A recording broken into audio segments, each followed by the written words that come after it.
Un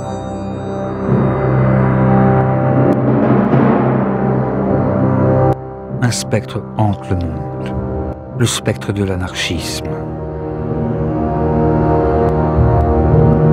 Quelques nuits, dans quelques rues de quelques villes, un groupe s'est formé presque spontanément.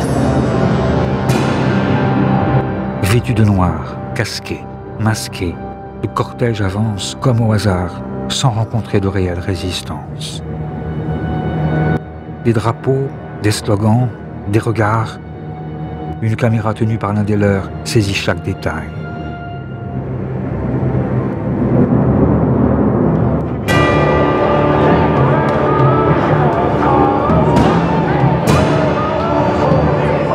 Soudain, les barres de fer jaillissent. Mais ce jeune homme qui casse une vitrine, cette femme qu'on entend crier, et lui qui va bientôt graffer « Fuck the system » sur un mur, tous ceux-là qui font une émeute comme on allait jadis au Saturnal, devinent-ils qu'ils incarnent aujourd'hui l'autre grande menace pour les polices occidentales? Et en pratiquant ici la propagande par le fait et l'action directe, qu'ils s'inscrivent, parfois sans le savoir, dans l'histoire longue et méconnue de l'anarchisme.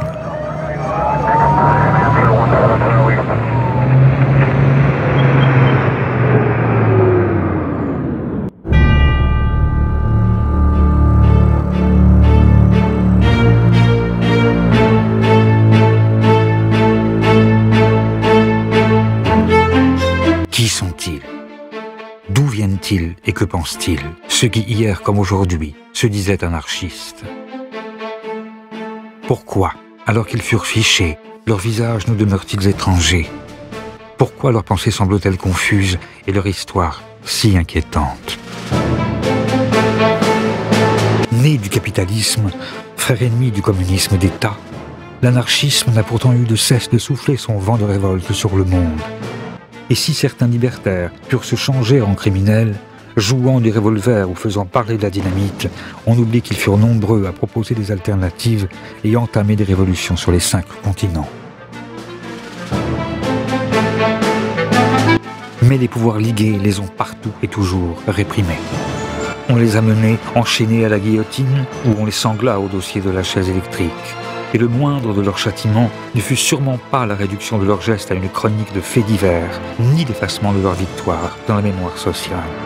Or, même avec ces pratiques passées désormais dans nos habitudes de vie, quand leurs idées finirent par se populariser, se diffuser et tisser de nouveaux réseaux qui séduisent les jeunes générations de Paris à New York et de Tokyo à Buenos Aires, les anarchistes ont continué de susciter le fantasme et de provoquer le malentendu. D'où vient donc l'odeur de soufre qui précède chacun de ces sombres cortèges? Et quelle folle espérance se soulève avec chaque drapeau noir brandi? Comment l'anarchisme, qui rêve pour notre vieux monde d'un autre futur et combat depuis plus de 150 ans tous les maîtres et les dieux, nous pose-t-il des questions toujours aussi actuelles? Et pourquoi son histoire, qui oscille comme un pendule de gauche à droite, de l'insurrection à l'attentat, est-elle plus que jamais la nôtre?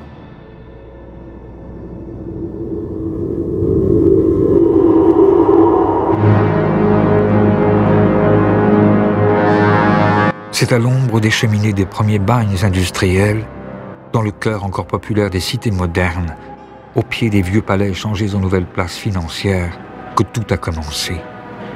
Nous sommes au début du 19e siècle et on assiste partout à l'avènement d'un système économique nouveau. Le capitalisme fait ses premiers pas.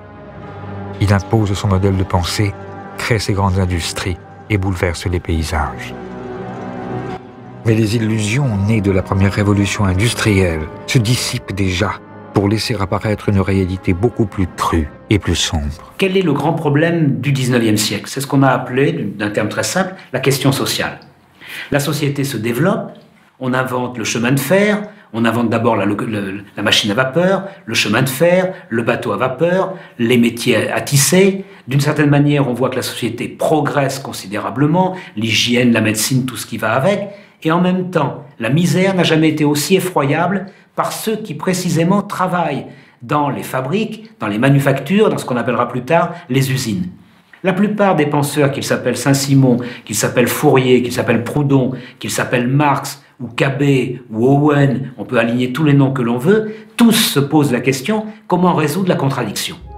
On ne peut pas comprendre la naissance de l'anarchisme si l'on ne se souvient pas de la vie de peine et de misère que mène en ce temps le prolétaire, celui qui ne possède rien que sa force de travail. Sa journée dure plus de 12 heures et le salaire qu'il retire de son labeur ne lui permet pas de manger à sa faim. Il n'a ni jour de repos, ni assurance, ni retraite. Ses enfants travaillent dès qu'ils peuvent se tenir sur leurs jambes et 1 sur 2 meurt avant l'âge de 6 ans. Les carences, les épidémies et l'alcool font des ravages, l'analphabétisme est la norme et l'accident, la loi. En 1840, l'espérance de vie d'un travailleur ne dépasse guère les 30 ans. Les ouvriers n'ont jamais été aussi pauvres, les ouvriers n'ont jamais autant travaillé, les ouvriers n'ont jamais aussi peu profité de l'extraordinaire banquet auquel participent les propriétaires des moyens de production. Quel système social va permettre de résoudre la question, c'est-à-dire de donner non seulement du travail, mais à manger suffisamment à l'ouvrier, et plus qu'à manger, pour qu'il puisse lire, pour qu'il puisse se cultiver, pour qu'il puisse participer à la société démocratique. Tout comme la bourgeoisie qui bénéficie du progrès et vit dans l'opulence a pu trouver dans le libéralisme son idéologie, c'est dans un socialisme au contour encore vague que le prolétariat voit à l'époque une réponse possible à ses problèmes. Mais pour apporter une réelle solution aux injustices, le socialisme doit surmonter une autre contradiction, presque philosophique, celle-là. Le problème des problèmes en philosophie politique depuis le libéralisme classique, c'est la conjugaison de la liberté puis de l'égalité. Comment assurer le plus grand éventail possible de liberté compatible avec le fait que tout le monde ait le même éventail de liberté, avec la plus grande égalité possible, dans la mesure où, sans égalité, la liberté demeure incomplète et il faut concilier ces idéaux de liberté et d'égalité. Un anarchiste américain disait « Pleine liberté sans l'égalité, c'est la jungle. Pleine égalité sans la liberté, c'est la prison. » Et on ne veut ni de la jungle ni de la prison. Cette tentative de concilier, et c'est pas facile, mais le maximum de liberté avec le maximum d'égalité, cette aspiration double à la fois à l'égalité et à la liberté, je pense que c'est une des valeurs fondamentales de l'anarchisme. Jusqu'à la moitié du 19e siècle encore, le terme d'anarchisme, dont la racine grecque anarche signifie absence du pouvoir, est un terme négatif utilisé pour désigner le désordre et le chaos. Et il sert alors le plus souvent à dénoncer les fauteurs de troubles.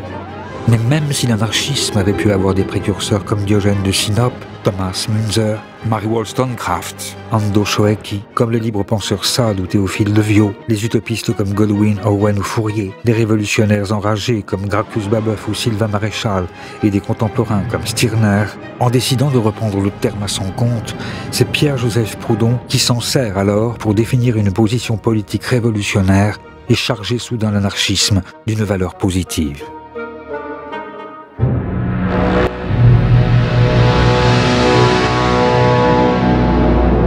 Proudhon, il est né à Besançon, au début du 19e siècle. Et contrairement à la majorité des autres théoriciens socialistes, ou même anarchistes, il est issu d'un milieu d'origine populaire. Et la grande force, et aussi la grande originalité de Proudhon, c'est justement de savoir de ce qu'il parle lorsqu'il dénonce les inégalités sociales ou les injustices sociales. Pierre-Joseph Proudhon, c'est aussi un ouvrier, c'est un typographe qui sait lire et écrire, qui est capable non seulement de composer des textes, non seulement de les rédiger avec une plume, mais de les composer et de faire en sorte que cette pensée se matérialise en devenant un livre. Et c'est cette fascination qu'il va trouver dans son métier de typographe qui va l'amener à rédiger un certain nombre de textes qui vont effectivement circuler dans la France de l'époque. En 1840, Proudhon rédige le mémoire qui le rendra célèbre. Qu'est-ce que la propriété? Si la réponse qu'il apporte à cette question, la propriété c'est le vol, fait aussitôt scandale, c'est la profession de foi qu'il prononce quelques lignes plus bas, qui constitue le véritable acte de naissance de la pensée anarchiste. Une formule paradoxale qui dit déjà presque tout. Eh bien, vous êtes démocrate? Non. Quoi, vous seriez monarchique? Dieu m'en garde. Vous êtes donc aristocrate? Point du tout. Vous voulez un gouvernement mixte? Encore moins. Qu'êtes-vous donc? Je suis anarchiste. Quoique très ami de l'ordre, je suis dans toute la force du terme anarchiste. même moment où il va se dire anarchiste, il prononce que la propriété c'est le vol. Qu'est-ce que ça signifie? Ça signifie qu'il pointe la propriété comme étant le fondement d'un certain ordre social. Et se dire anarchiste, c'est dire je m'en prends au fondement de l'ordre social repéré comme étant la propriété. Proudhon va même encore plus loin, puisque pour lui, il y a une espèce de lien étroit entre la domination politique exercée par l'État, la domination économique exercée par le capital et la domination religieuse exercée par l'idée de Dieu.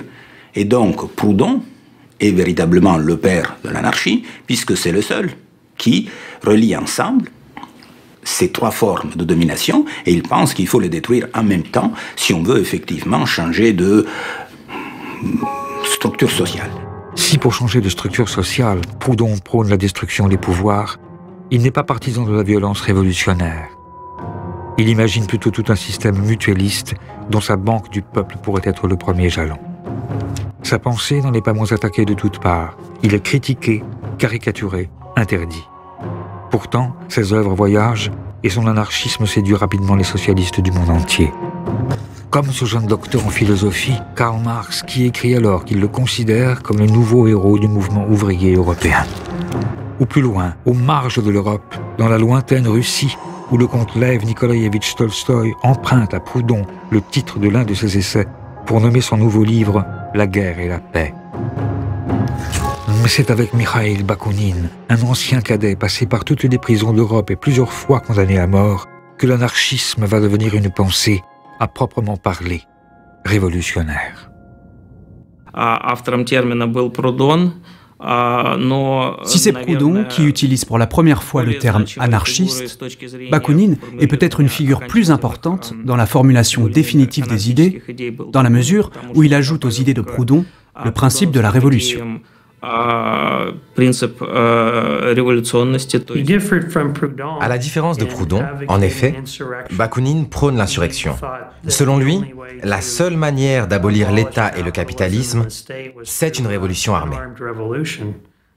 Bakounine entreprend de diffuser la pensée anarchiste au sein de la toute nouvelle Association internationale des travailleurs, plus connue sous le nom de Première Internationale.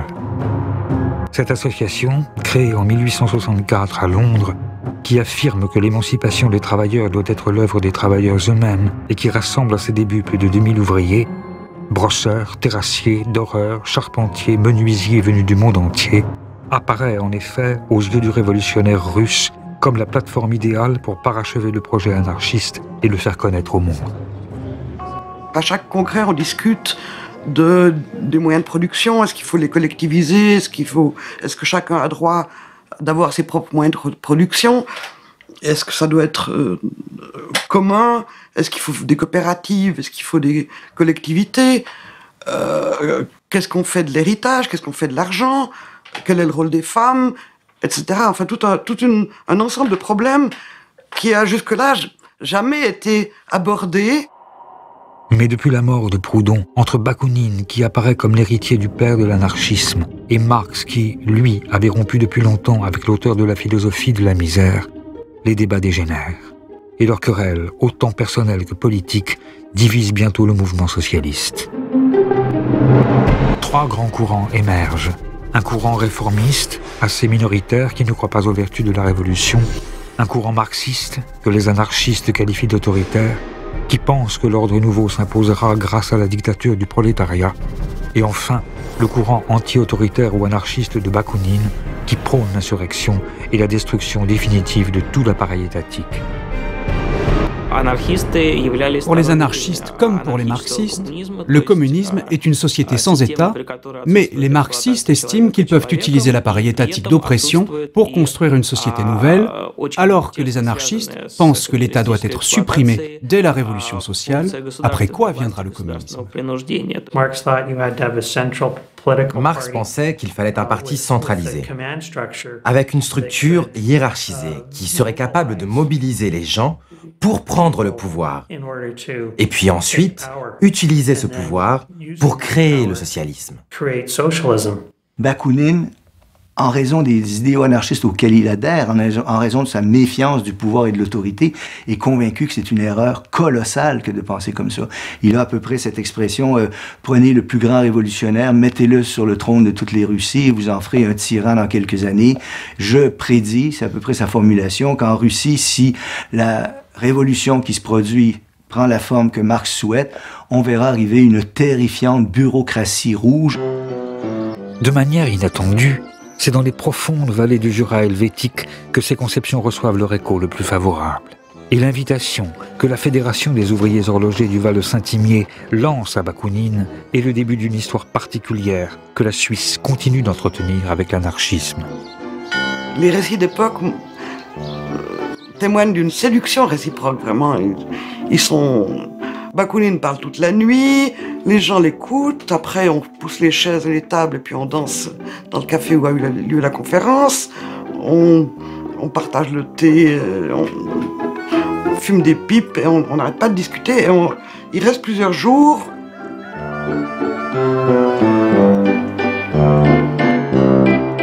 C'est ça qui fait une rencontre indispensable pour que la suite se passe. C'est depuis cette fédération jurassienne, qui demeure aujourd'hui encore l'un des bastions mondiaux de l'anarchisme, que Bakounine, avec son mètre 99 et ses yeux impeccablement bleus, lui qui parle 5 langues, noue des contacts avec des révolutionnaires venus des 4 coins du monde.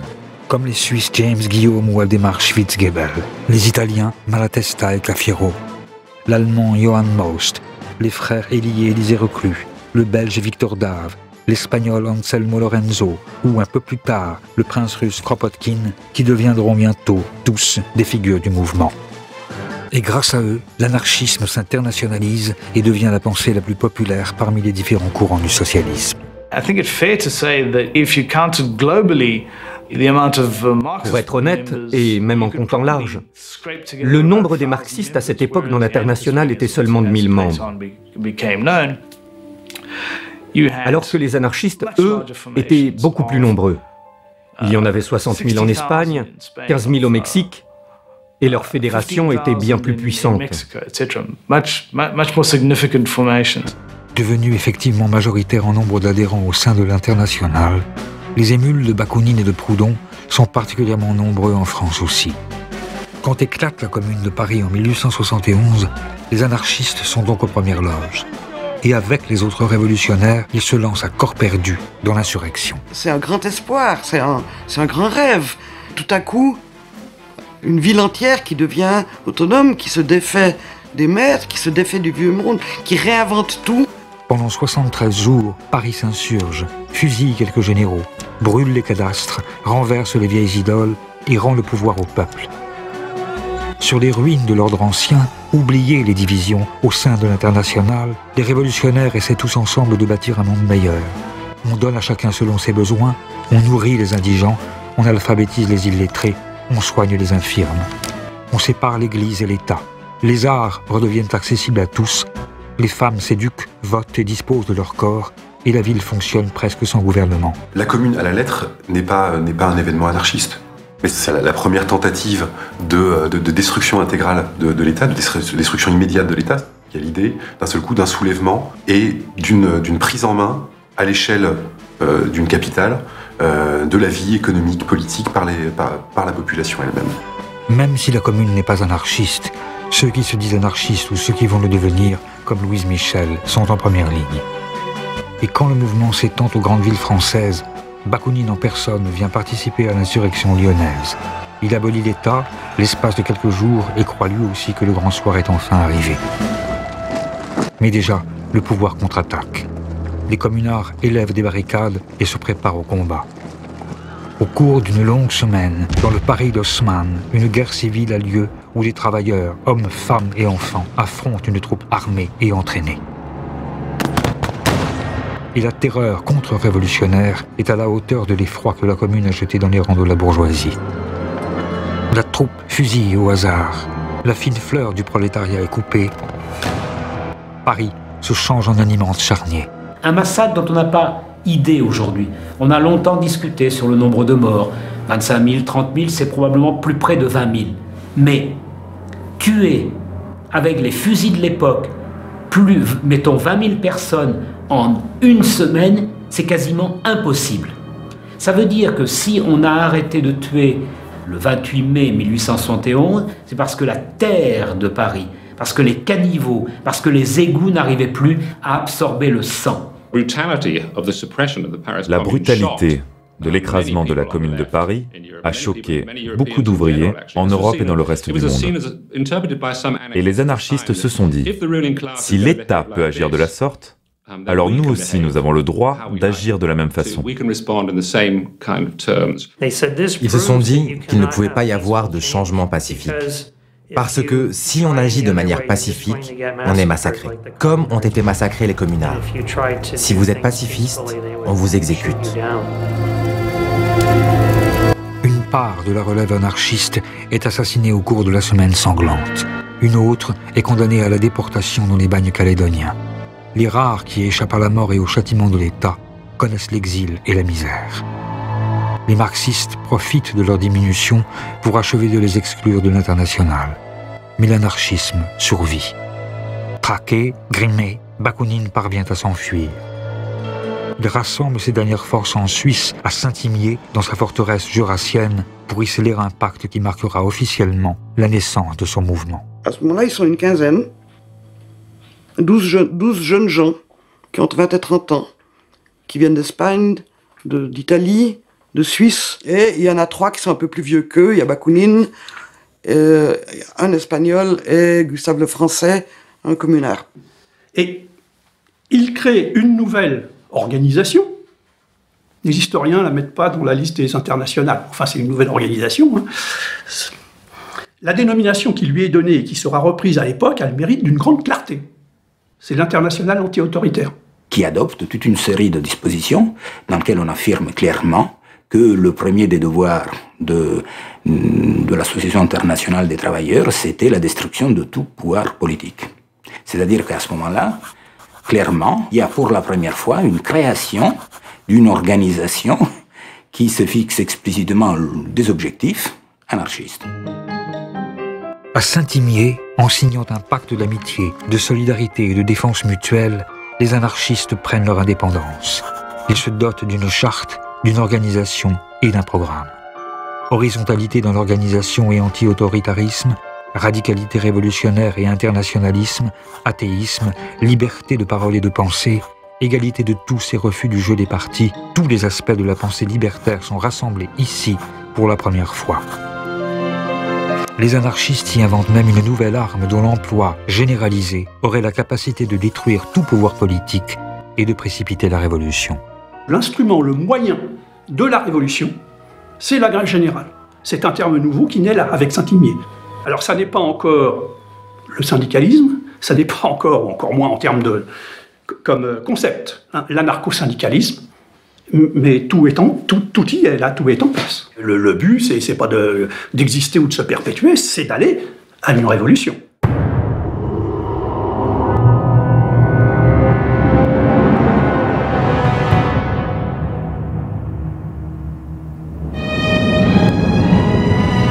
C'est dans les jeunes États-Unis d'Amérique que cette arme nouvelle va être utilisée pour la première fois à grande échelle. Déposé par les grandes vagues de migration, l'anarchisme, ici aussi, a pris racine. Il a même trouvé, dans ces bataillons de pauvres qui viennent grossir les grands centres industriels du Nord, où le salariat ressemble tant à l'esclavage du Sud, un terreau favorable à son épanouissement. Car au début des années 1880, la guerre civile se prolonge dans des luttes sociales sévèrement réprimées, comme celle des cheminots de Pennsylvanie, où le gouvernement fédéral fait tirer à l'arme lourde sur les travailleurs. Les charges, baïonnettes au canon, font des dizaines de morts. Pour les nouveaux arrivants, le rêve américain se change souvent en long cauchemar. L'histoire générale des émigrants, que ce soit les Italiens, les Allemands ou les Français, est toujours la même. S'ils sont des ouvriers qualifiés, ils ne trouvent que des emplois sous-qualifiés. S'ils sont des ouvriers sous-qualifiés, ils occupent alors les pires emplois. Et tous perdent leurs illusions en arrivant. Ils ne croient plus au système politique qui se prétend alors démocratique et républicain. Ils se rendent compte de toute la corruption. Et donc, nombre de ces immigrants, soudain, se radicalisent. Cette rencontre avec des idées radicales a notamment lieu à Chicago, où nombre de ces immigrés finissent par arriver. L'acier, le béton et la viande réclament des bras. Rongée par la naissante mafia à la solde d'industriels tout-puissants, la ville regorge alors de travailleurs ségrégés, de filles de joie et d'enfants des rues. Elle devient rapidement le foyer de la contestation.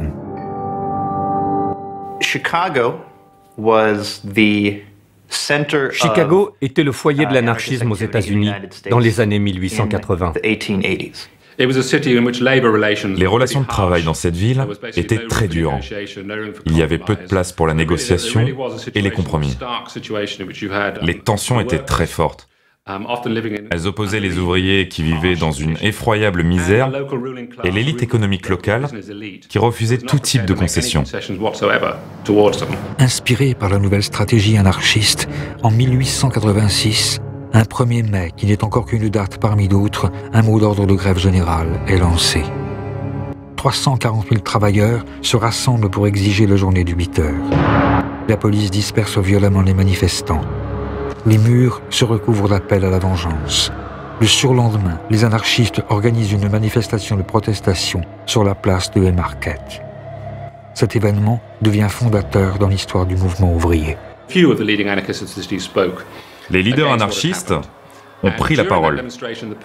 Mais à la fin de la manifestation, au moment où la police a voulu disperser les manifestants,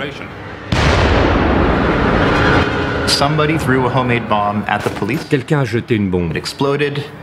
Elle a explosé au milieu des policiers et tué des agents. Il y a un mouvement de foule. La police se met à tirer. Les manifestants répliquent. Les Américains ont l'habitude encore aujourd'hui d'être armés. Mais les autorités, sans aucune preuve, ont considéré que c'étaient les anarchistes qui étaient responsables de ce désordre et de la bombe.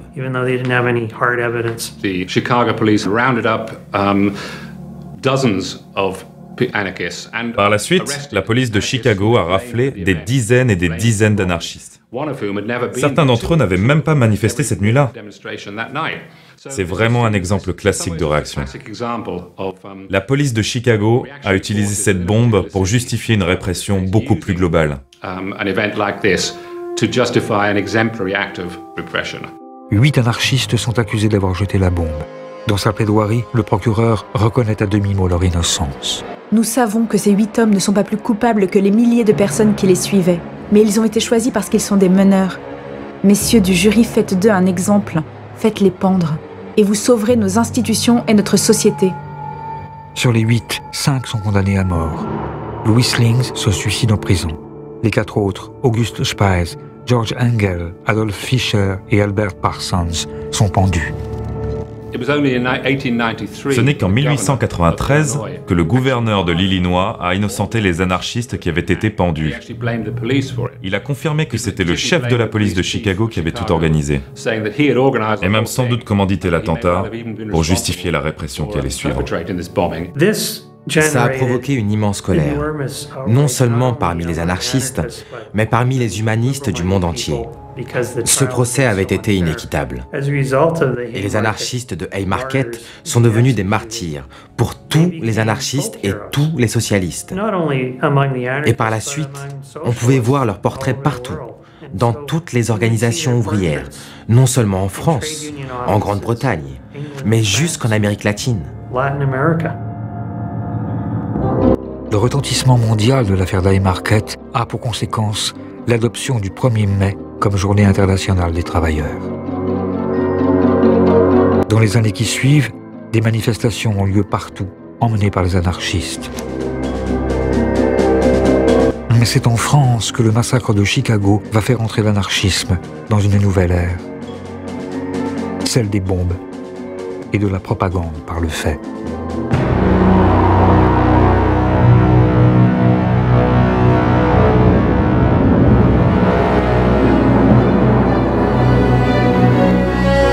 C'est la belle époque.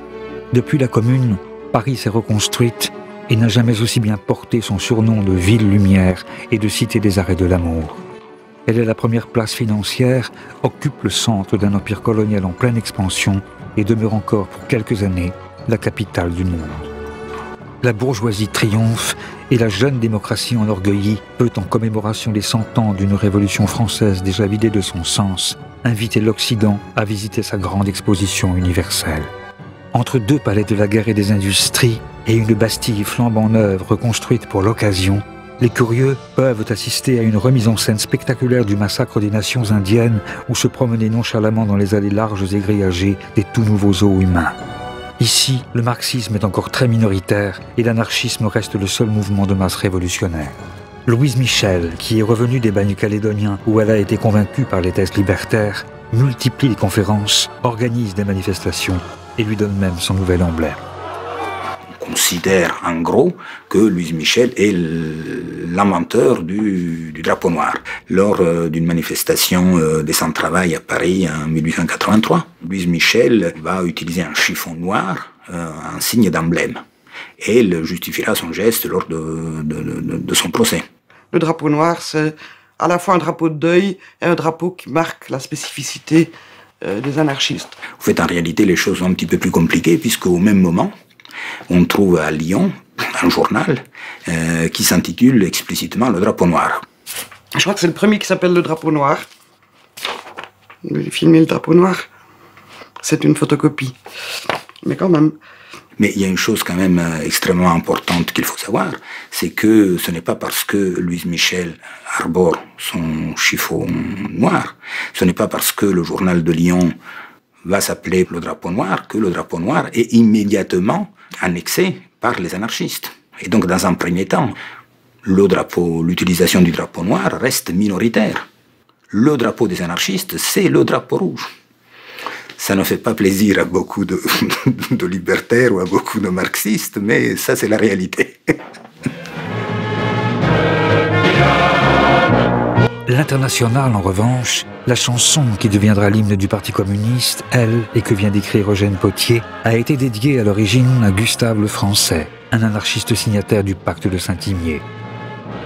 Chantée alors sur l'air de la Marseillaise, elle reste, aujourd'hui encore, un véritable manifeste libertaire, comme le signale notamment le début du deuxième couplet avec le fameux « Ni Dieu, ni César, ni tribun ». Il n'est pas de sauveur suprême, ni Dieu, ni César, ni tribun. Producteurs, sauvons-nous nous-mêmes, décrétons le salut commun. Mais dans cette période de reflux révolutionnaire, pour Louise Michel, le temps n'est plus aux chansons ni aux beaux discours, il faut passer à l'action. Inspirée par Karl Heinzen et son essai sur le meurtre, et par la stratégie des nihilistes qui mettent alors à feu et à sang la Russie, elle appelle les travailleurs à la révolte violente. Manque-t-il donc de pioches pour creuser des souterrains? De dynamite pour faire sauter Paris? De pétrole pour tout incendier? Imitez les nihilistes et je serai à votre tête, sur les débris d'une société pourrie qui craque de toutes parts et dont tout bon citoyen doit se débarrasser par le fer et le feu, nous établirons le nouveau monde social. Elle se rend en compagnie de Malatesta et Kropotkin au premier congrès international anarchiste à Londres et y définit avec eux la nouvelle stratégie du mouvement. La propagande par le fait, qui n'a pas un auteur déterminé, est une expression spontanée de l'action révolutionnaire. Ce n'est pas nécessairement une explosion ou une bombe, mais juste une action qui dépasse les limites du discours. Au travers d'un geste exemplaire, les anarchistes pensaient qu'on pouvait mieux transmettre le message libertaire.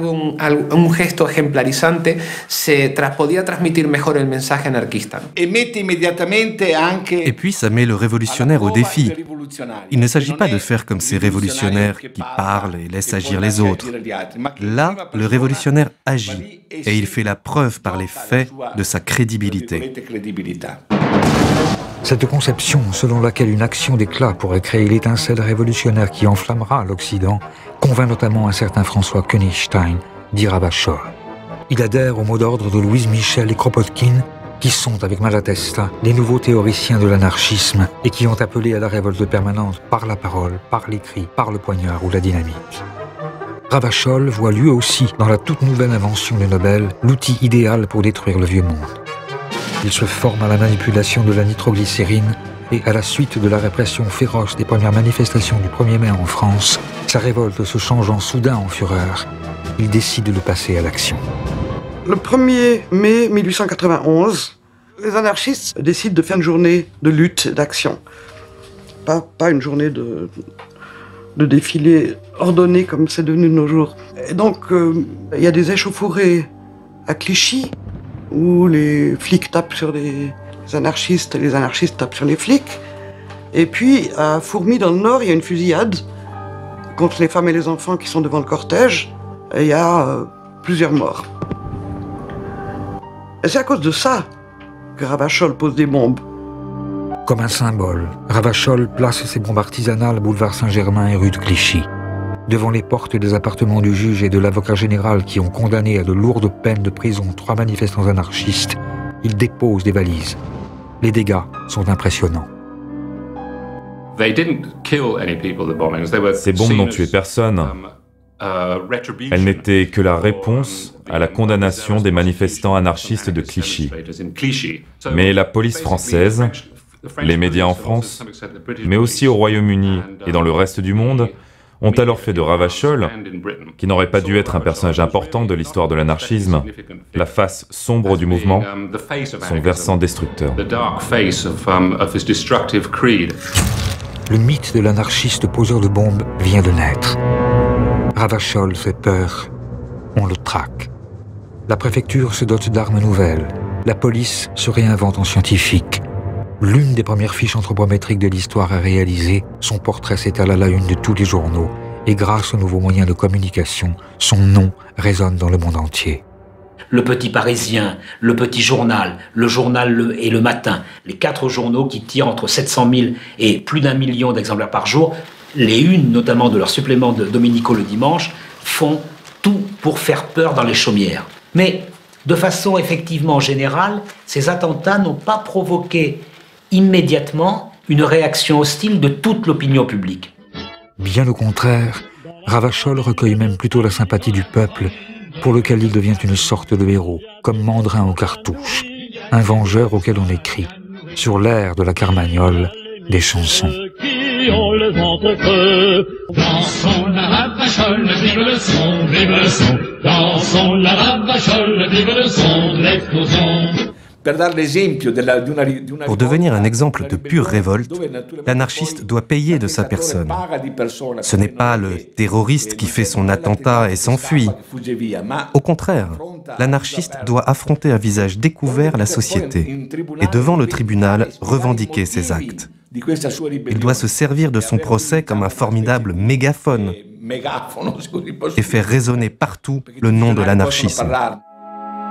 Fidèle à la stratégie de la propagande par le fait, quand 3 jours seulement après l'explosion de sa dernière bombe, Ravachol est arrêté, il assume ses responsabilités. À son procès devant le tribunal de la Seine, alors qu'il sait qu'il joue sa tête, il soutient son geste. Il y a actuellement un trop grand nombre de citoyens qui souffrent tandis que d'autres nagent dans l'opulence. Cela ne peut durer. Aujourd'hui, les anarchistes sont assez nombreux pour renverser les choses. Il ne faut pour cela qu'une poussée. Et la révolution s'opérera. Ravachol est condamné aux travaux forcés à perpétuité, mais rattrapé par une vieille affaire de droit commun, il est condamné à mort. Et c'est par un froid matin, à Montbrison, que sa voix qui allait crier « Vive la Révolution » est coupée par le couteau de la guillotine. Son exécution, loin d'effrayer les autres libertaires, apparaît comme une déclaration de guerre. La presse anarchiste réclame vengeance. On assiste alors à un véritable emballement. Chacun s'y met, encouragé par des publications qui, de rubriques d'études scientifiques en exposé d'arsenal anti-bourgeois, acquièrent rapidement le surnom de presse dynamite. Des bombes explosent un peu partout. Le restaurant où Ravachol a été arrêté est dynamité. Auguste Vaillant, le Guy Fawkes français, jette une bombe dans la Chambre des députés.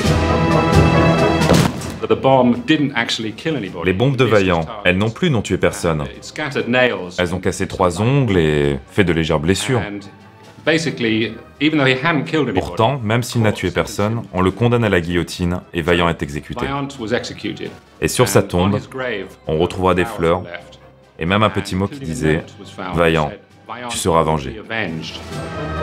Dans les jours qui suivent, Léon Léautier attaque au tranchets. Amédée Powell se fait exploser devant l'église de la Madeleine. Émile Henry fait plusieurs morts en posant des bombes, dont une au hasard dans le restaurant de la gare Saint-Lazare.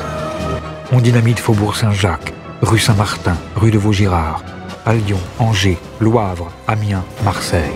La France prend peur et la stratégie de l'attentat commence à faire débat au sein du petit monde libertaire. Devant l'emballement ravacholiste, des auteurs comme Malatesta, Kropotkin et même Reclus pensent que on est confronté à une forme de dangereuse déviation.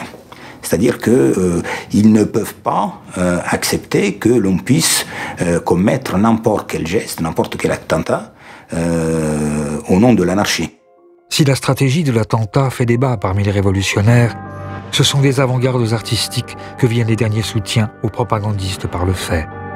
Après Wagner, Seurat ou Courbet, aux côtés des littérateurs libertaires comme Octave Mirbeau, Georges Darien ou Félix Fénéon, des créateurs comme Alfred Jarry, Pissarro, Rodin, Ibsen, Oscar Wilde, Joseph Conrad, Jack London ou Mallarmé, ils sont nombreux alors à admettre, même ressentir une certaine admiration pour les poseurs de bombes.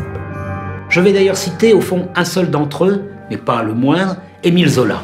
Il est sensible au fait que ces hommes sont d'une sincérité absolue. On est au cœur du roman, un des romans les moins lus de son œuvre, et pourtant pas le moins intéressant, Paris. Aux premiers actes encore innocents des anarchistes, la répression a été si dure, la police a si rudement malmené les quelques pauvres diables tombés dans ses mains, que toute une colère a monté peu à peu. Songe donc aux pères battus jetés en prison, aux mères et aux enfants crevant de faim sur le pavé, aux vengeurs affolés que laisse derrière lui chaque anarchiste mourant sur l'échafaud. La terreur bourgeoise a fait la sauvagerie anarchiste. Indépendamment de ce soutien, et malgré les critiques, lors de l'exposition coloniale de Lyon, cette escalade dans la violence atteint son apogée à la suite de l'assassinat du président de la République Sadi Carnot par un anarchiste de 20 ans, un jeune boulanger venu d'Italie. Caserio, Sante Hieronimo Caserio, profite de la visite du président Sadi Carnot à Lyon pour l'assassiner. Carnot avait été prévenu, il avait été prévenu d'ailleurs par la police mais aussi par les anarchistes, que le sang de ceux qui avaient été condamnés à la guillotine lui retomberait sur les mains. Sadi Carnot est assassiné et il meurt sous le couteau à Lyon. La mort de Sadi Carnot est un coup de tonnerre. On lui fait des funérailles nationales, ses cendres sont mises au Panthéon. Son assassin est rapidement jugé et mis à mort. Et pour ne pas que sa tombe devienne un lieu de pèlerinage, les restes de Saint Geronimo Caserio, anarchiste et martyr, sont jetés dans une fosse anonyme. Mais cela ne suffit pas et la répression se généralise. À ce moment-là, en France, on va faire adopter ce qu'on appelle les lois scélérates, des lois qui interdisent toute propagande anarchiste et assimilée à une association de malfaiteurs, et en même temps toute propagande antimilitariste.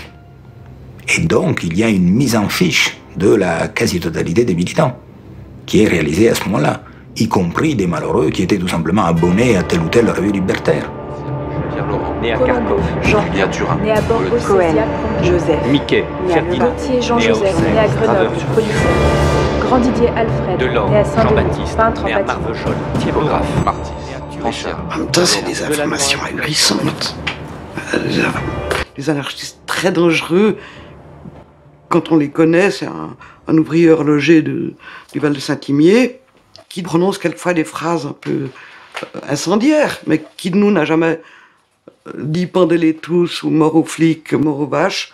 Je veux dire, on a tous fait. La panique gagne le monde.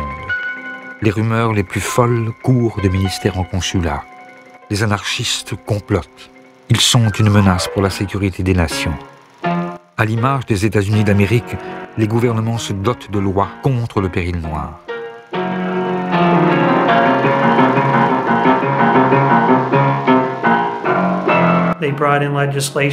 On a alors voté des lois qui interdisent aux anarchistes d'entrer aux États-Unis d'Amérique. Et depuis ce jour, si vous êtes assez fou pour dire que vous êtes anarchiste, vous ne pourrez pas passer la douane.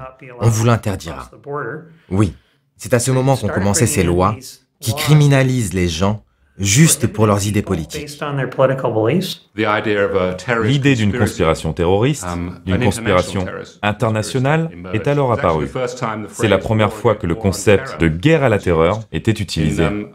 Dans le New York Times, en 1894, on a commencé à lire des titres sur la nécessité d'exterminer le terrorisme. C'était déjà ces termes très mélodramatiques qui étaient employés.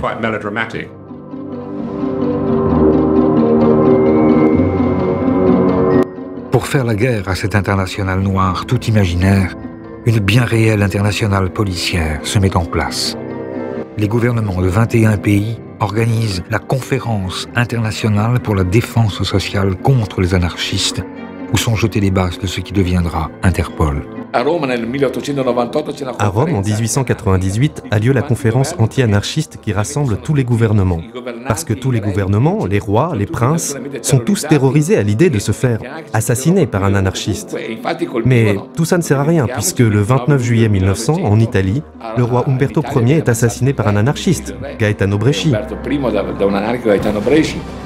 Et avec lui, malgré la répression et les lois d'exception, les têtes couronnées et les chefs d'État tombent comme à Gravelotte sous les coups des anarchistes.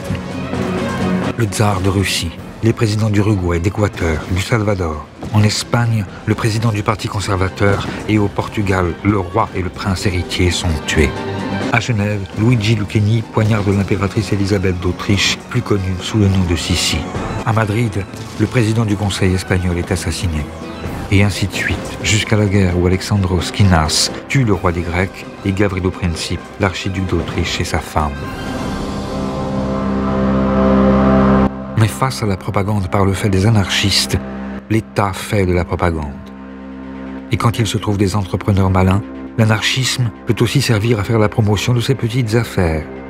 Comme c'est ici le cas d'Edison, qui profite de l'exécution de Leon Chilcoch, l'assassin du président des États-Unis, McKinley, pour promouvoir ses deux nouvelles inventions, le cinéma en 35 mm et la chaise électrique. Ces attentats qui, somme toute, bien sûr, ils sont pas marrants, mais ils n'ont pas fait beaucoup de morts. Je pense que la période des attentats en France, elle a fait moins de morts que la révolte des bagnards aux îles du Salut en 1994, où ils sont tous fait assassiner par les gardiens. En réalité, le nombre de ces attentats n'est pas si élevé. Les historiens s'accordent à dire qu'il y a eu moins de 200 morts dans toute la période de la propagande par le fait. Creo que la sobredimensión que han tenido los atentados anarquistas y los magnicidios. L'exagération qu'on a faite de l'importance des attentats est surtout le fait de la presse, qui voulait faire peur. Et aussi parce qu'il est difficile de faire comprendre les différentes nuances de l'anarchisme. C'était plus simple, pour tout le monde, de ramener tous les types de lutte armée à la seule dénomination de terrorisme. Mais à la fin du 19e siècle, pour les anarchistes, un fait est sûr. La stratégie de l'attentat a montré ses limites. Elle n'a nulle part précipité d'insurrection et a plutôt contribué à décrédibiliser la cause libertaire. Pour les théoriciens, il est urgent de revenir à l'essentiel. À la fin du 19e siècle, beaucoup d'anarchistes, et même ceux qui avaient au départ accepté cette stratégie, ont commencé à rejeter la propagande par le fait et à dire que c'était une stratégie qui ne menait nulle part. C'est notamment le cas d'Enrico Malatesta, qui a dit « Le problème, c'est que ça nous a éloignés des luttes. Là où les anarchistes doivent être, c'est au cœur des luttes sociales. » Et donc, à la fin des années 1890, les anarchistes reviennent dans le mouvement social. Et c'est ainsi que naît le syndicalisme révolutionnaire.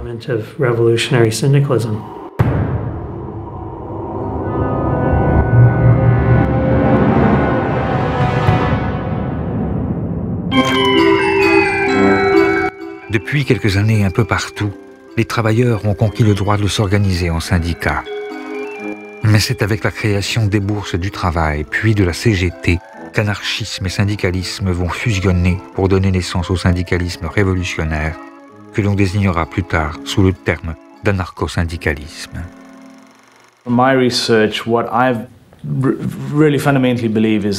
Mes recherches montrent que le syndicalisme est fondamentalement une stratégie anarchiste. Bien sûr, c'est né en dehors du mouvement anarchiste, et c'est quelque chose que les anarchistes ont ensuite adopté. À l'intérieur de cette stratégie, les bourses du travail occupent une place particulière. Le grand promoteur du mouvement des bourses du travail est un jeune anarchiste qui s'était fait connaître en s'opposant à la stratégie de l'attentat. C'est quelqu'un pour qui j'ai une très grande admiration, c'est Pelloutier. Alors c'est un Français, Pelloutier, qui meurt très jeune, à 30 quelques années, en s'étant tué à la tâche, littéralement. Mais il va fonder cette idée de bourse du travail. Qu'est-ce que c'est que ces bourses du travail? Tout comme le nom l'indique, c'est une bourse, c'est-à-dire un endroit où l'on vient pour négocier son travail, c'est-à-dire pour chercher un travail. Au départ, c'est simplement, effectivement, pour permettre à ceux qui n'avaient pas de travail d'en trouver. Et puis rapidement, les bourses du travail deviennent des écoles professionnelles, des écoles, des bibliothèques. On y discute, on y élabore une véritable pensée. Alors pour un étranger comme moi, parce que quand je vais en France, je trouve ça très émouvant de voir ces bâtiments-là. C'est des bâtiments habituellement assez imposants, hein, c'est très beau. Que les ouvriers se sont payés eux-mêmes avec leurs économies. Et dans ces bâtiments-là, il y avait une incarnation des idéaux sociaux, politiques, économiques qu'ils défendaient. Il y avait des lieux de défense des travailleurs immédiates. C'était des lieux où on incarnait véritablement ce qu'on voulait voir plus tard dans la société. C'était des lieux où on commençait à donner les prémices de la société de demain et on commençait à donner des outils pour lutter pour y parvenir. On y trouvait typiquement, on pouvait y trouver un musée du travail, on pouvait y trouver des cours du soir. Il y a des débats, des conférences, des spectacles aussi le dimanche où les ouvriers viennent en famille, des spectacles un peu exigeants, élevés. Enfin, c'est vraiment des foyers d'éducation populaire. Donner à l'ouvrier la science de son malheur, la formule de Pelloutier. Il y a encore une fois cette idée que la situation objective, elle est connaissable. On peut la connaître et si on donne les informations pertinentes aux gens qui sont concernés, ils comprendront la situation dans laquelle ils se trouvent et ils seront vraisemblablement intéressés à la transformer, cette situation-là. Donc c'est cette idée que la connaissance du monde est un préalable à la volonté de le transformer. On retrouve cette idée-là chez les anarchistes, on retrouve cette idée-là chez Pelloutier. Le nombre de bourses du travail explose. Sous la pression des travailleurs, les villes se dotent de palais du peuple. On en compte près d'une centaine au début du siècle. Elle fusionne avec la CGT qui regroupe alors des milliers de syndiqués.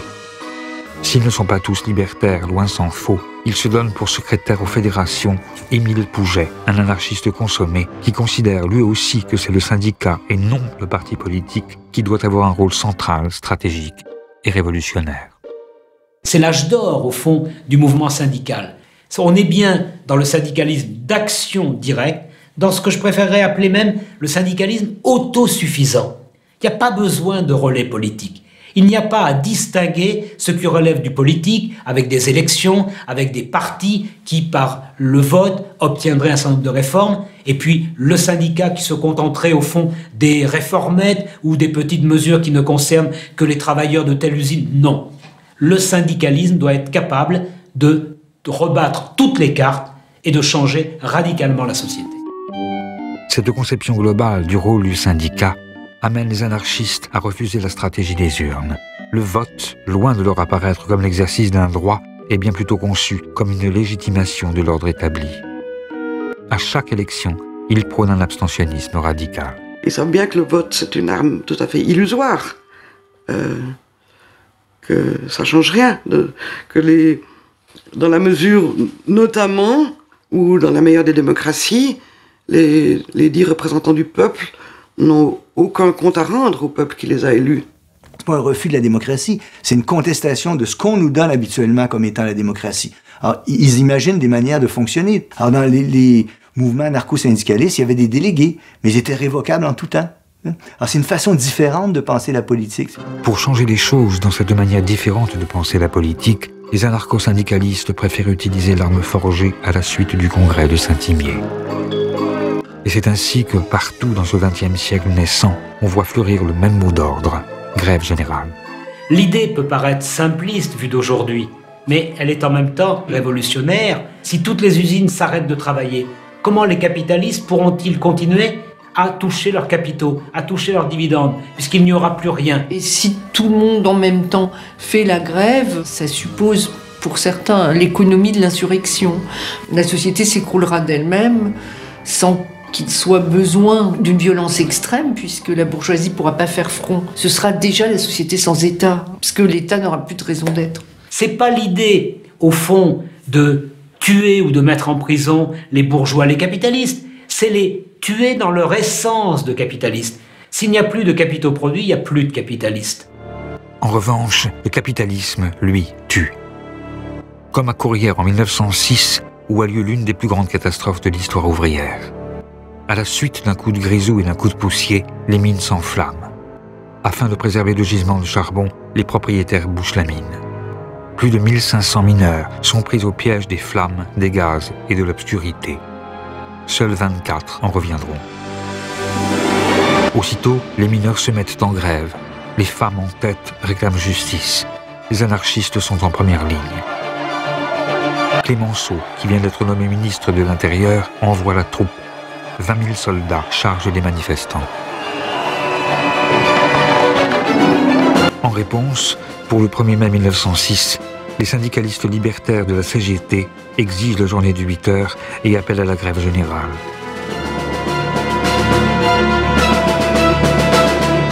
Il y a comme un avant-goût du 36 ou de mai 68. Dans les bourses du travail, si les anarchistes font des soupes populaires et jouent à l'orchestre, ils savent que bientôt viendra l'heure de l'affrontement. En plein cœur de cette époque qui n'est pas belle pour tout le monde, les travailleurs se préparent. La bourgeoisie tremble. La France retient son souffle. Il y a toute une fébrilité autour de ce 1er mai 1906 qui doit être le départ de la grève générale. Donc il y a une attente presque millénariste. On voit des banderoles dans tant de jours nous serons libres. Et c'est actualisé au fur et à mesure qu'on se rapproche de la date fatidique. Et il y a une véritable panique qui saisit la bourgeoisie à l'approche de ce 1er mai 1906. Et à Paris, il y a 45 000 hommes de troupes pour empêcher toute manifestation de se tenir. Donc il y a la tactique du manège et des dragons qui tournent en rond sur les places. Il va y avoir des affrontements autour de la place de la République. C'est vraiment des charges sabre au clair. Et quand on frappe, c'est bien souvent avec le tranchant. Il y a un nombre de mutilations incroyables. Et puis il y a des morts, pas mal de morts aussi. Malgré les arrestations, les blessés et les morts, les anarchistes remportent ici tout de même une grande victoire. Ils font la preuve qu'ils peuvent mobiliser les travailleurs et obtenir gain de cause. Car si la journée du 8 heures n'a pas été obtenue, le gouvernement a tout de même été obligé de lâcher, sous la pression, un jour de repos. Le syndicalisme révolutionnaire est alors au fait de sa popularité. La charte d'Amiens, adoptée quelques semaines plus tard, symbolise son triomphe et demeure aujourd'hui encore le codex du mouvement syndical en France et dans le monde. Car au début du XXe siècle, l'anarcho-syndicalisme fait des petits un peu partout. La CNT en Espagne, qui regroupera bientôt près de 2 millions de travailleurs. La FORA, qui structurera la vie politique argentine jusque dans les années 50, ou encore les IWW aux États-Unis d'Amérique, qui prennent pour emblème un chat noir et un sabot que les ouvriers français glissaient dans les machines pour les casser, et qui, dans de très nombreuses langues, formera l'étymologie du mot sabotage.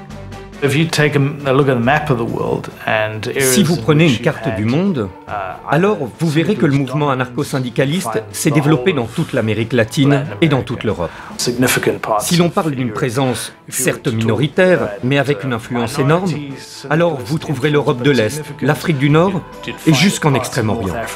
Le syndicalisme révolutionnaire s'est implanté aussitôt dans le monde entier, surtout dans les pays capitalistes industrialisés. Avec ces organisations qui voient le jour tout autour du monde et leurs publications qui tirent dans toutes les langues, le courant syndicaliste révolutionnaire parvient à toucher des franges de la population jusqu'alors négligées par les autres courants politiques. Et grâce à elle, l'anarchisme étend son influence et accroît sa force d'impact. Au fur et à mesure de l'implantation des syndicats anarchistes, ceux-ci se dotaient toujours de sections féminines. Ce ne sont pas des ghettos, car ces sections féminines étaient vraiment aux avant-postes de la Révolution. Et je crois que c'est important de comprendre ça, car les femmes jouaient alors un rôle de pionniers. Et ces sections féminines devenaient aussitôt, en quelque sorte, des avant-gardes révolutionnaires. Esclaves entre tous les prolétaires, ce sont effectivement des femmes qui mènent ces luttes syndicales et ouvrent pour l'anarchisme de nouveaux fronts. Le mouvement libertaire devient ainsi, en ce temps où les femmes n'ont pas le droit de vote, ni celui d'avoir un compte en banque, le seul mouvement révolutionnaire à avoir des figures féminines de premier plan. On se souvient de Louise Michel, la communarde réprouvée devenue héroïne populaire, et d'Emma Goldman, l'émigrée russe surnommée la femme la plus dangereuse d'Amérique. Mais il y a encore Voltairine de Clerc, dont le talent littéraire n'aura d'égal que le foisonnement de la pensée, Leda Raffanelli, la militante convertie à l'islam et figure marquante de l'anticolonialisme au Proche-Orient, ou Virginia Bolton, qui, avec le sous-titre « Ni Dieu, ni Maître, ni Mari », publie le premier journal féministe de l'histoire. Sans oublier Lucy Parsons, dont l'époux accusé à Haymarket avait été l'un des 5 martyrs de Chicago et qui, née esclave, deviendra l'une des premières militantes de la cause noire. Connues et reconnues, ces femmes qui remplissent des salles sur leur seul nom sont admirées par les sympathisants anarchistes et craintes par les pouvoirs établis, qui n'hésitent pas à les enfermer, à les déporter et même à les exécuter, comme ce fut le cas de Kano Sugako, journaliste féministe et martyre japonaise, qui finira pendue au crépuscule du soir après avoir été accusée à tort de haute trahison. Mais en dépit de la participation de ces personnalités, le syndicalisme révolutionnaire n'en finit pas moins par montrer ses limites. Et Malatesta, encore lui, s'en inquiète qu'il le voit devenir un mouvement légalitaire dans lequel les anarchistes semblent avoir oublié ce qu'ils sont et ce pourquoi ils luttent. Ce que Malatesta critique alors, c'est ce syndicalisme apolitique, de ventre mou, qui n'ose pas contester le pouvoir. Un syndicalisme qui jette la confusion et veut juste perdurer, qui n'admet pas que son objectif final doit être la destruction de tout pouvoir politique. Désespérant de l'action collective, mais aussi victime d'une répression disproportionnée, de nombreux révolutionnaires préfèrent alors se détourner des organisations pour créer, après l'insurrectionnalisme et l'anarcho-syndicalisme, le dernier grand courant du mouvement anarchiste, l'individualisme.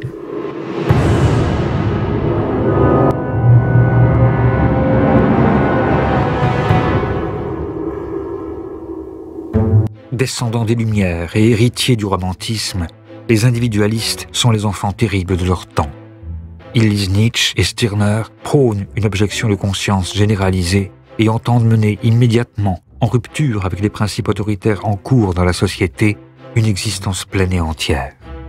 Joseph Albert, dit Libertad, que l'on surnomme aussi le roi de la butte Montmartre, est l'une des figures de ce courant. Il accompagne l'essor des causeries populaires et a fondé le journal L'Anarchie, avec un A minuscule.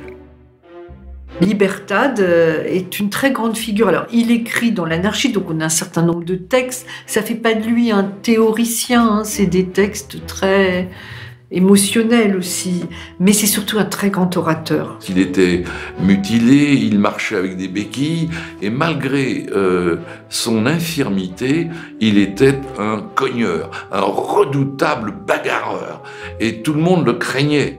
Il est toujours vêtu de sa blouse noire de typographe. Il a ses béquilles qui ponctuent ses discours et qui lui servent aussi contre les policiers. Il faisait des moulinets avec ses béquilles qui impressionnaient les policiers.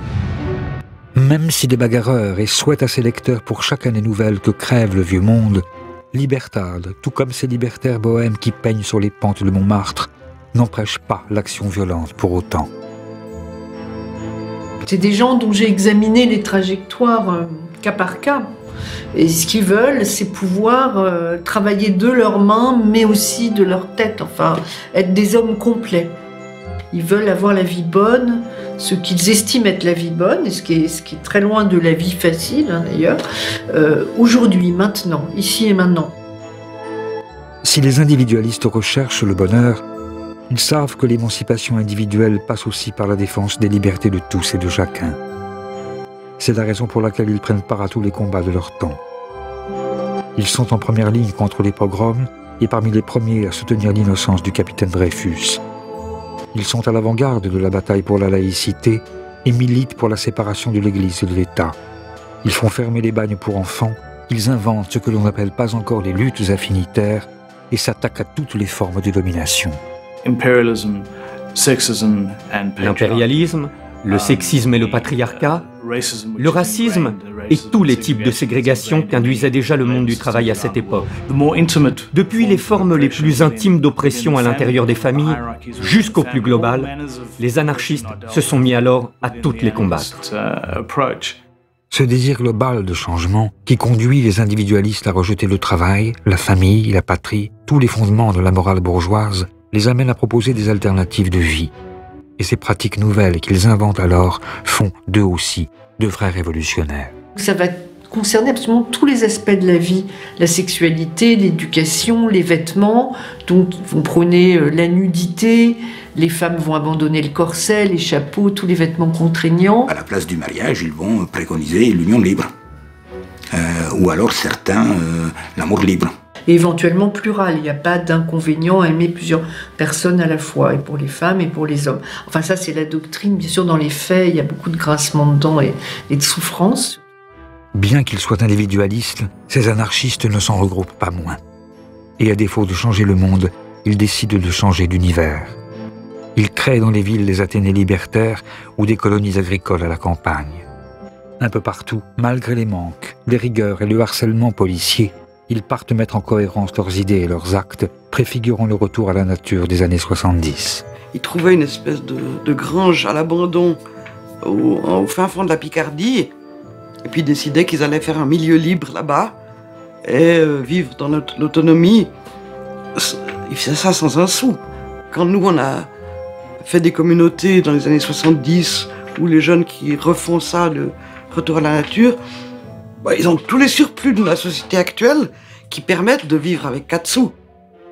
Les ouvriers du début du XXe siècle, ils n'avaient pas 4 sous de côté. Et quand ils étaient au chômage, ils n'avaient rien. Quand ils étaient malades, ils touchaient rien. Donc ils partaient avec rien.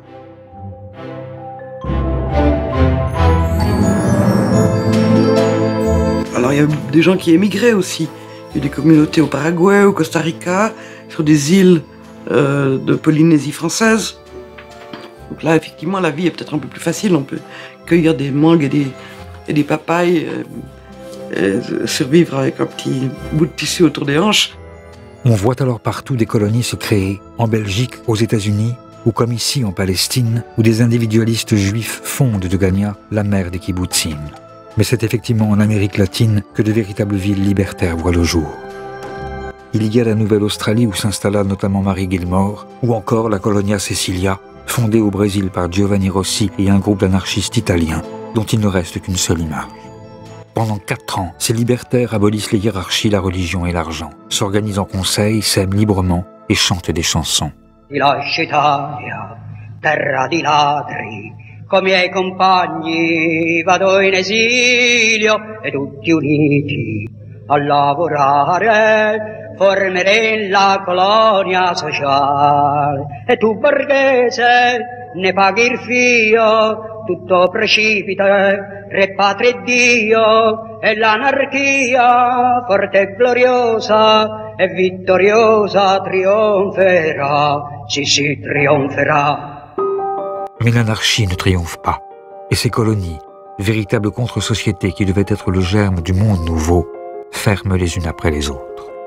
Certains individualistes se disent alors que si pour changer la société, il faut bien changer l'individu, pour changer l'individu, il faut reprendre le mal à la racine.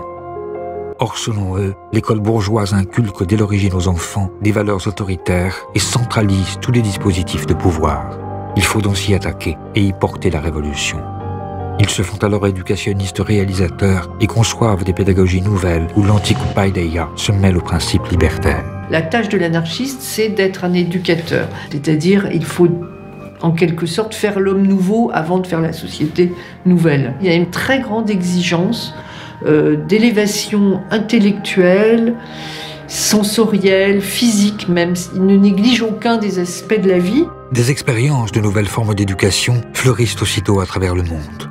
La ruche de Sébastien Faure ou l'orphelinat de Sampuy de Paul Robin.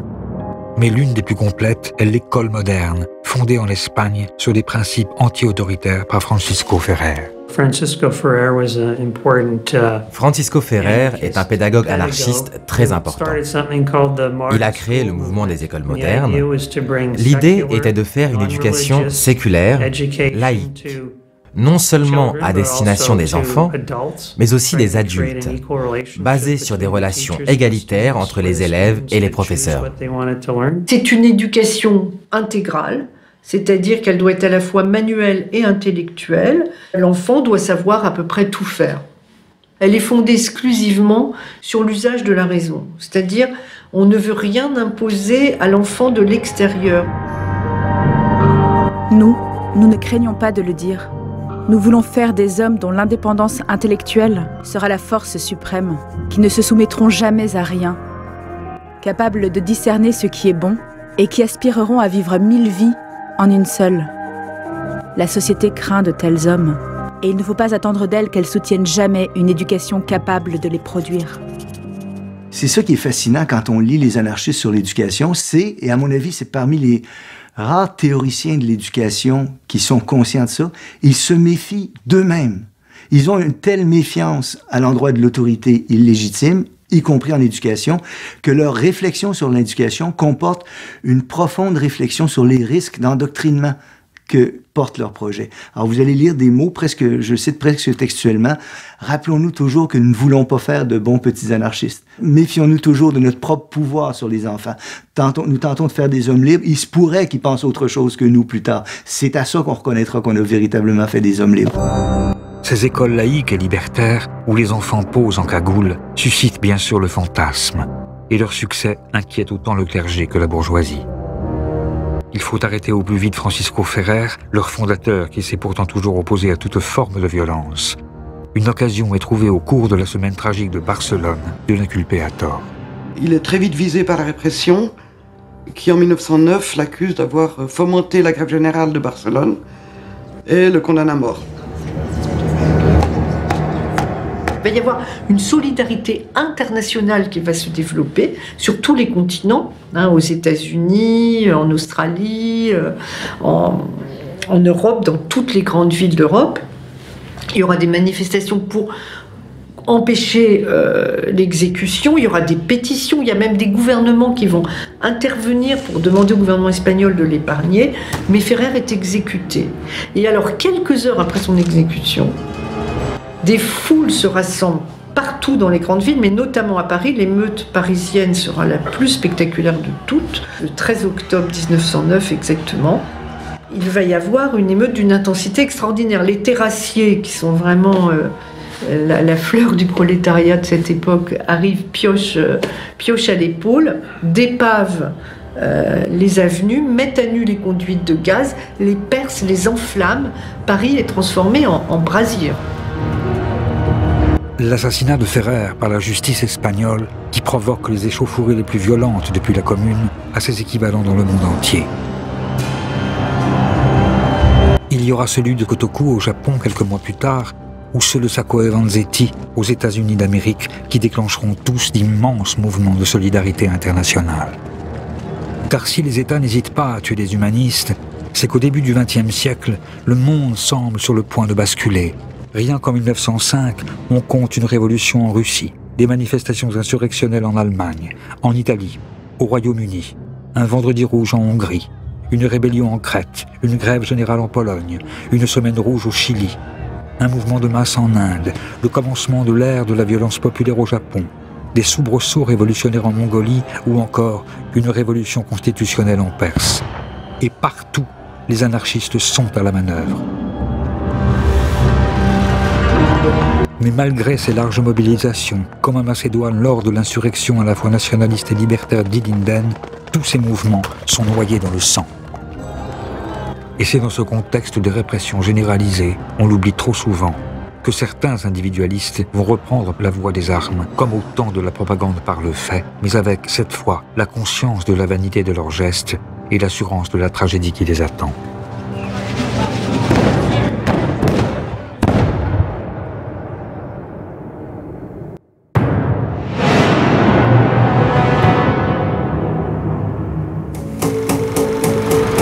Au début des années 1910, Tout semblait pourtant aller pour le mieux dans le meilleur des mondes libertaires possibles. Un congrès international venait d'avoir lieu à Amsterdam où s'était rassemblée la crème de l'anarchisme mondial. Les anarchistes y étaient parvenus à se mettre plus ou moins d'accord sur 2 points fondamentaux. La nécessité d'organiser le mouvement en fédération nationale et, en cas de guerre, répondre à la mobilisation par la grève générale.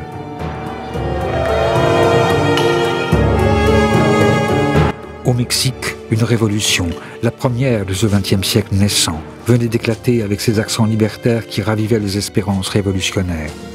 Kropotkin s'enflammait et apportait un soutien sans réserve à l'insurrection paysanne. Emma Goldman se lançait dans une vaste collecte de fonds et les libertaires, en France, pouvaient s'exclamer « Quel exemple! Quel splendide prélude pour l'émancipation générale !» Comble de l'ironie, en France, par exemple, Armand Fallières, le nouveau président de la République, accompagné d'une myriade de personnalités politiques, s'était rendu en personne à Besançon pour inaugurer, en grande pompe avec Marseillaise et défilé des gardes suisses, une statue monumentale à la gloire du père de l'anarchisme, Joseph Proudhon. Oui, tout semblait aller pour le mieux en ce début des années 10, dans le meilleur des mondes libertaires possibles. Mais peut-être par impatience ou juste pour prendre au mot l'auteur de « Qu'est-ce que la propriété ?», de nombreux libertaires ne décidaient pas moins d'attaquer la société bourgeoise dans ce qu'elle a de plus cher. Partisans du vol, qu'ils préfèrent nommer expropriation, reprise individuelle ou banditisme révolutionnaire, afin de précipiter en Europe une révolution qu'ils ne voyaient plus venir, ces anarchistes s'en prennent partout à la propriété. Et avec eux, le braquage se changeait soudain en stratégie révolutionnaire. Le problème est très simple. Si je suis un révolutionnaire opposé au capitalisme, pour quel mystérieux motif est-ce que je n'attaquerai pas une banque? Pourquoi ne pas exproprier la banque pour financer la révolution? Après, on peut discuter des méthodes. Je ne parle pas de tuer la petite vieille qui attend au guichet. Je parle d'un assaut radical du capitalisme sous la forme d'une attaque de banque. Aux yeux d'un révolutionnaire, ça n'a rien de scandaleux. Entre parenthèses, même Staline le faisait. Tous les révolutionnaires s'y mettent en effet, mais ce sont les anarchistes qui systématisent ces tactiques et associent momentanément leur nom au plus grand braquage de l'époque. Il y aura Buenaventura Durruti, le plus grand terroriste d'Espagne, avant de devenir le leader de la révolution anarchiste en Catalogne, qui met à sac, avec les Solidarios, une partie de l'Europe et de l'Amérique latine. Il y aura Severino Di Giovanni, l'ennemi public numéro 1 argentin, qui réalisera le vol le plus important jusqu'alors de l'histoire de son pays. Il y a en Ukraine Nestor Makhno, qui, au sein de l'Union des laboureurs pauvres, exproprie et redistribue les biens confisqués.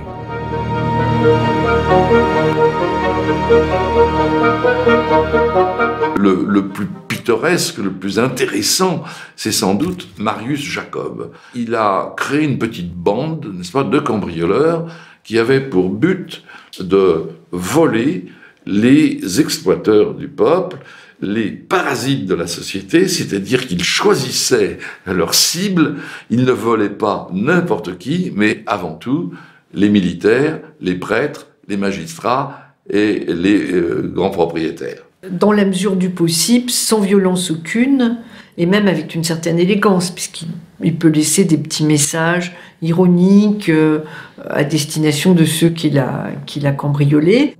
Oui, je vous ai volé un mouchoir de poche d'une valeur de 250 francs. Un mouchoir de 250 francs.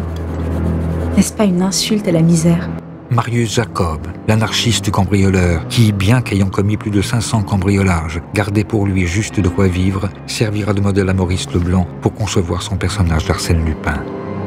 Mais l'État, qui veut envoyer un message aux anarchistes tentés par l'illégalisme, l'arrête, et malgré ses bons mots, lui applique un châtiment exemplaire. Lui qui n'avait jamais versé le sang est condamné à la guillotine sèche des travaux forcés à perpétuité au bagne de Guyane. Pour les bandits révolutionnaires, le signal est clair. Puisque le pouvoir envoie à la mort même des innocents, il vaut mieux tuer avant que d'être tué. En 1911, c'est à Londres que se déroule la première grande confrontation entre bandits révolutionnaires et forces de l'ordre.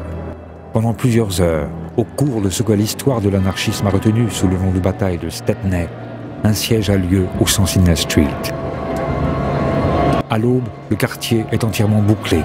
2 anarchistes retranchés dans une petite maison opposent une résistance farouche à plus de 800 policiers et membres de la garde écossaise.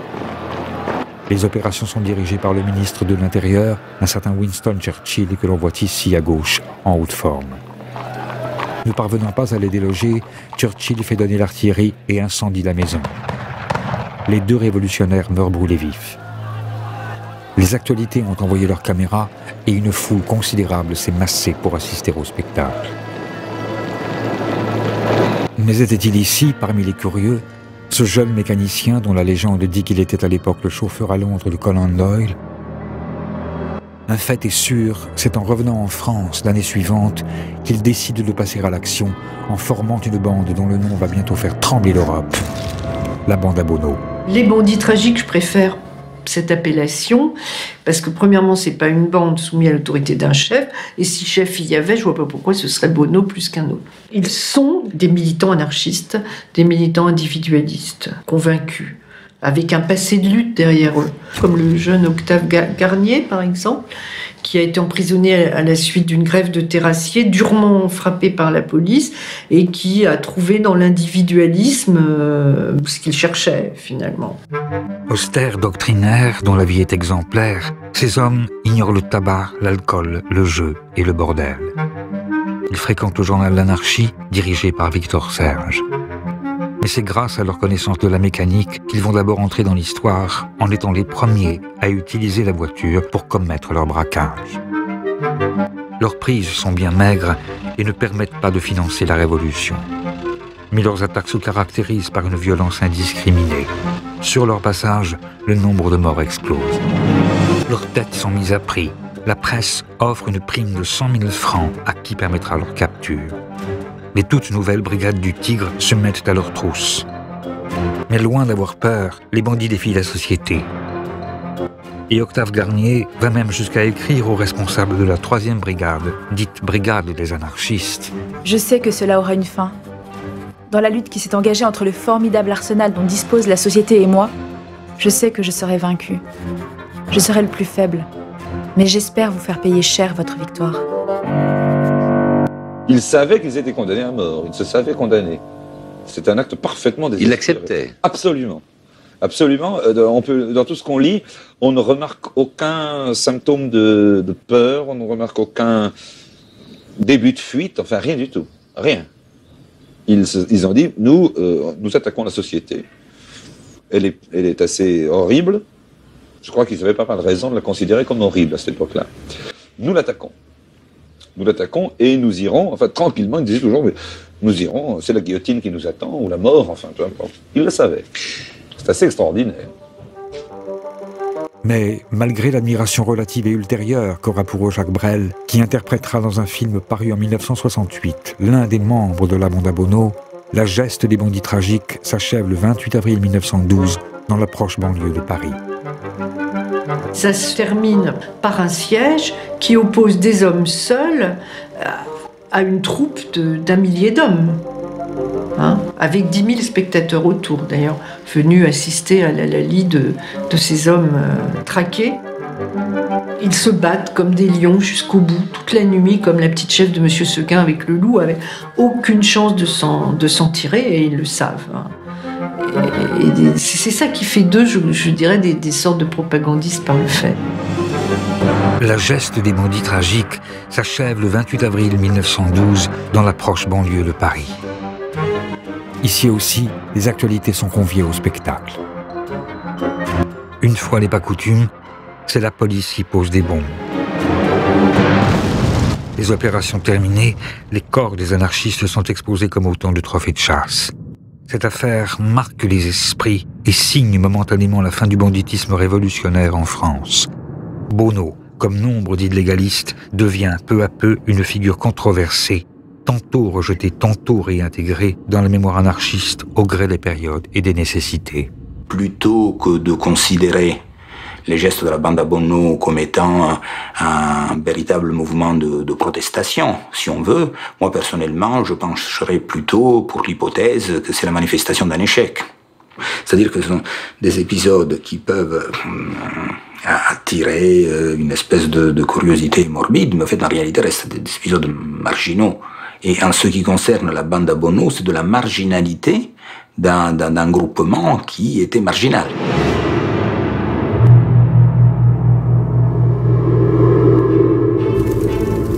Le battage médiatique fait autour de la bande à Bono permet surtout à l'époque de disqualifier le mouvement anarchiste dans ses efforts pour empêcher la guerre. Car devant les démonstrations de masse que firent les libertaires aux côtés des autres socialistes, par exemple ici, au Pré Saint-Gervais près de Paris, ou avec la Semaine rouge d'Ancône en Italie, où Malatesta était parvenu à étendre la grève générale aux marches en Romagne et jusqu'en Toscane, les impérialismes craignaient plus que tout que les travailleurs du monde parviennent à s'entendre. Ils avaient réactivé les lois scélérates et rempli des fichiers, comme en France, le sinistre carnet B, dans lequel étaient répertoriés les noms des révolutionnaires qui devaient être arrêtés en cas de conflit. Mais grâce à la peur fabriquée avec l'affaire des bandits tragiques et devant le choc provoqué par l'assassinat à Sarajevo de l'archiduc François Ferdinand, l'État n'avait pas eu besoin d'y recourir. Et avec la mort de Jean Jaurès, même des figures de l'anarchisme comme Kropotkin finissaient par se rallier à l'Union sacrée. Les affiches des libertaires appelant à la désertion pouvaient désormais se recouvrir des appels à la mobilisation générale. Et c'est ainsi, alors que commençait un massacre d'une ampleur inimaginable, qui fera bien plus de morts que toutes les révolutions, pendant que les travailleurs tombaient par millions et que les mutins mouraient seuls devant les pelotons d'exécution, que des paroles de Malatesta ou d'Emma Goldman, restés fidèles à leur idéal, purent se perdre pour un temps dans le bruit de la mitraille. Le rôle des anarchistes est de continuer à proclamer qu'il n'y a qu'une seule guerre, celle qui, dans tous les pays, est menée par les opprimés contre les oppresseurs. Notre rôle, c'est de montrer aux hommes la générosité, la grandeur et la beauté de l'idéal anarchiste. La justice sociale réalisée par l'organisation libre des producteurs. La guerre et le militarisme à jamais supprimés. La liberté entière conquise par la destruction totale de l'État et de ses organismes de coercition. Vive l'anarchie! Car notre sang bleu est noir, notre drapeau rouge est noir, notre étoile jaune est noire, notre vie en rose est noire. Oui, notre sang bleu est noir, notre drapeau rouge est noir, notre étoile jaune est noire, notre vie en rose est noire. Oui, notre sang bleu est noir, notre drapeau rouge est noir, notre étoile jaune est noire, notre vie en rose est noire. Black, black, black, black, et on fait bloc.